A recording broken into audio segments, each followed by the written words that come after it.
Anda pasti tahu hewan apa ini. Apa yang Anda pikirkan ketika melihat hewan ini? Kali ini kami akan membahas peternakan, fungsi dari buaya, dan perdagangannya. Simak video kami hingga selesai. Peternakan buaya bertujuan untuk penangkaran dan pemeliharaan buaya yang akan diambil kulit, daging, atau lainnya. Banyak spesies buaya dibudidayakan secara internasional. Di Lausiana saja, peternakan buaya merupakan industri bernilai 60 hingga 70 juta US dollar. Wah, lumayan juga kan? Ada dua bentuk budidaya buaya, penangkaran dan peternakan. Dalam sistem budidaya penangkaran, buaya dewasa menghasilkan telur yang dierami dan penetasan dibesarkan hingga mencapai ukuran panen.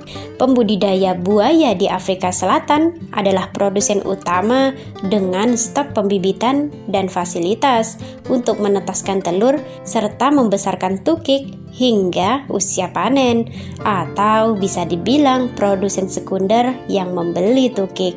Sistem penangkaran buaya sendiri bisa tertutup, semi tertutup, dan terbuka. Dalam sistem tertutup yang memberikan kontrol terbaik, buaya disimpan di dalam ruangan selama masa hidupnya.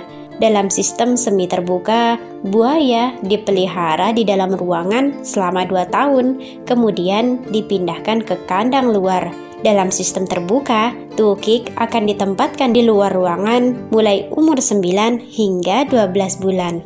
Buaya dengan sistem peternakan mencapai masa pubertas sekitar 2,2 meter dan tergantung pada tingkat pertumbuhannya. Bisa dari usia 6 hingga 8 tahun. Jika di alam liar, bisa sekitar 10 hingga 12 tahun. Pada usia itu, buaya dikawinkan dan betinanya bisa menghasilkan telur sekitar 25 hingga 40 butir yang biasa terjadi pada bulan Oktober. Di peternakan, telur buaya dikumpulkan dan diinkubasi pada suhu tertentu. Jenis kelamin buaya dapat ditentukan loh. Bagaimana caranya?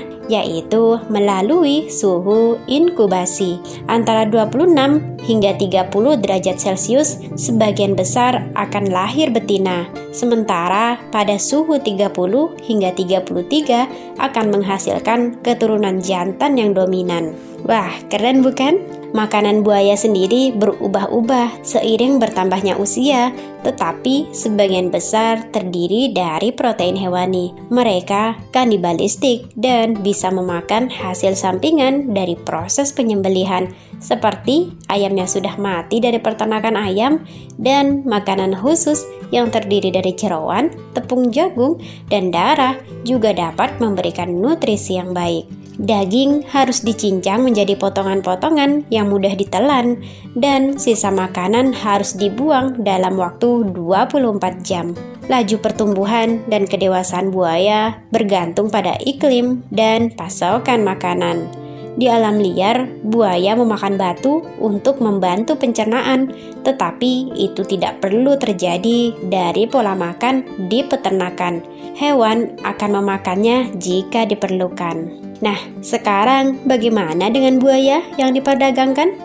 Buaya dewasa dipanen sejak usia 3 tahun. Metode yang paling manusiawi yang digunakan biasanya melibatkan kejutan untuk membuat mereka pingsan seketika.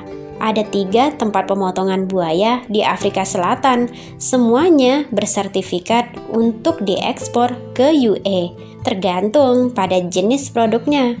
Rumah hewan dapat menangani antara 20 hingga 60 ekor buaya per harinya. Memanen buaya untuk diambil kulitnya membutuhkan pengangkatan kulit dengan tangan kosong untuk mencegah luka pada potong. Sementara memanen daging adalah proses yang paling cepat. Setelah dikuliti, daging buaya dibagi-bagi dan disimpan pada suhu 4 derajat Celcius hingga dijual. Peternakan buaya disinyalir tumbuh karena permintaan akan kulit yang masing-masing dapat menghasilkan ratusan dolar.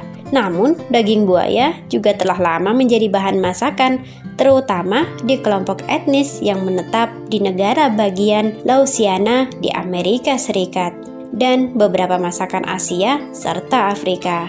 dan sekarang mulai dijual dan dikirim ke pasar yang bahkan tidak terbiasa dengan daging buaya. Masakan Cina berdasarkan pengobatan tradisional Cina menganggap daging sebagai makanan penyembuh untuk pilek dan pencegahan kanker, meskipun belum ada bukti ilmiah yang mendukung hal ini. Buaya yang disembelih saat usia 3 tahun dengan berat 30 hingga 40 kg. Seekor buaya rata-rata menghasilkan sekitar 12 kg daging. Sebagian besar bagian buaya dapat dimakan. Dengan potongan paling populer adalah tenderloin, tulang rusuk, badan, rahang, dan ekor. Para peternak dan yang pernah mencobanya mengatakan daging buaya rasanya mirip dengan ayam. Apakah ada yang pernah mencobanya? Dan apakah Anda penasaran bagaimana rasanya?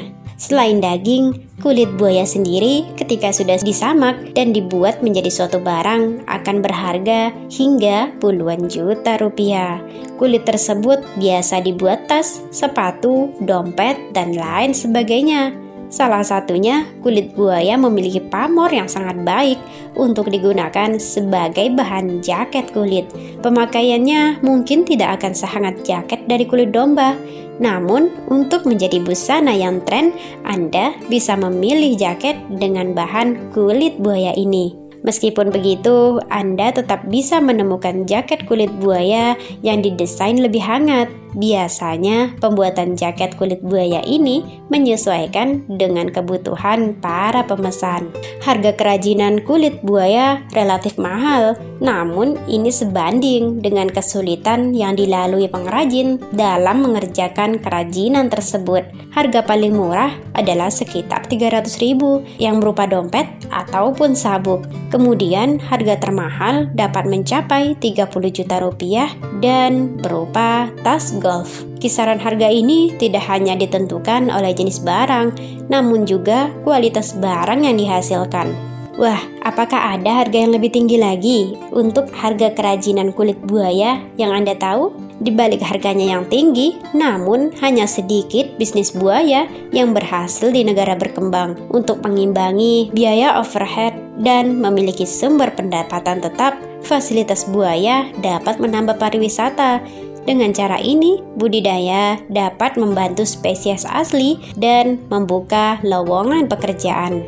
Peternakan buaya memiliki efek merugikan yang sedikit terhadap lingkungan dan memiliki setidaknya 2 efek positif terhadap konservasi buaya. Karena industri barang mewah memiliki aliran produk yang andal, perburuan liar pun jadi berkurang. Buaya remaja juga dapat dilepaskan ke alam untuk mendukung populasi agar tetap stabil. Konservasi buaya liar juga mendapat manfaat tidak langsung dari pertanian. Bisnis peternakan melindungi habitat buaya untuk menjaga tempat bersarang. Insentif fiskal untuk menjaga lingkungan yang sehat bagi pengembangbiakan buaya berarti bahwa lingkungan dan satwa liarnya dipandang sebagai sumber ekonomi. Hal ini dapat meningkatkan kesediaan pemerintah untuk membantu merawat populasi buaya. Peternakan, pemanenan liar, dan penangkaran adalah 3 cara untuk mendapatkan buaya yang diakui oleh Konvensi Perdagangan Internasional Spesies Langka dan kelompok spesialis buaya. Operasi penangkaran dan peternakan memberikan lebih banyak insentif untuk melindungi populasi alami dan merupakan kontributor penting bagi keberhasilan populasi buaya.